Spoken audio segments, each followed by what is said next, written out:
അതെ ആമിന് നല്ല ഒച്ചയാന്നല്ലോ. ഞാൻ കുറെ നേരം കൊണ്ട് ശ്രദ്ധിക്കുവാണേ. സൗണ്ട് നല്ല സൗണ്ടാ. പാട്ട് പാടും ചെറുതായിട്ടോ. അത് മൂക്കിലെ രാജ്യത്തെ മുറുമൂക്കൻ രാജാവ് എന്ന് പറയുന്ന പോലെ അങ്ങനെയുള്ളൂ. അല്ലാതെ ഒരു വലിയ പാട്ട് ഞങ്ങൾക്ക് അതൊക്കെ മതി. ഞങ്ങൾക്ക് അതൊക്കെ വലിയ കാര്യമാ.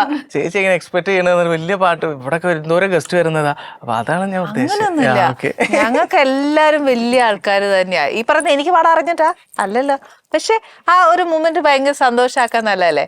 അറിയാവുന്ന ഒരാൾ പാടുമ്പോ ഞങ്ങൾ ഹാപ്പിയാ. ഒരു പാട്ട് പാടില്ല.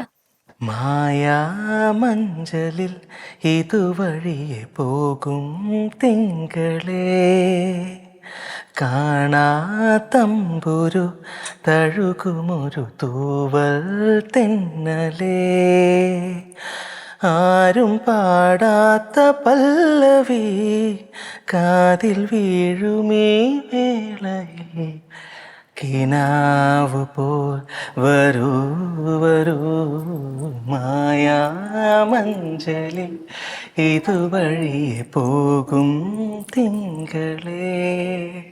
ആക്ച്വലി ഭയങ്കര നല്ലതായിട്ട് പാടുന്നുണ്ട്. ഇതാണോ ചുമ്മാ ഉണക്കാന്നൊക്കെ പറഞ്ഞത്? ഒന്നുമല്ല കേട്ടോ, നല്ലതായിട്ട് പാടുന്നുണ്ട്. ഇത് പഠിച്ചിട്ടുണ്ടോ പാട്ടൊക്കെ? സംഗതി ഒന്നും ഞങ്ങൾക്ക് അറിയാത്തോണ്ട് ഞങ്ങൾ ആസ്വദിച്ചു. പക്ഷെ നല്ലതായിട്ട് പാടുന്നുണ്ട്. പാട്ട് പഠിച്ചിട്ടുണ്ടോ പിന്നെ? ഒരു വർഷം. അതിനെ ബാക്കി വർഷം എനിക്ക് മടിയായിട്ട് അതാണ് സംഭവിച്ചത്. മടിയായിട്ട് പിന്നെ അത് നിർത്തി. തമ്പുരാൻ അനുഗ്രഹിച്ച് നല്ല കഴിവ് തരുമ്പോ നമ്മുടെ ഒരു ഉണക്കം മടി കൊണ്ട് പറഞ്ഞു. ഇപ്പം പാട്ട് പഠിക്കാൻ പോകുന്നുണ്ടെങ്കിൽ ജോയിൻ ചെയ്തൂടെ എന്ന് ചോദിച്ചു. ഭയങ്കര രസമുണ്ട് കേട്ടോ. അതെ.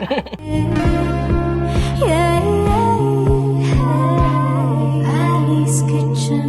Let's cook with love.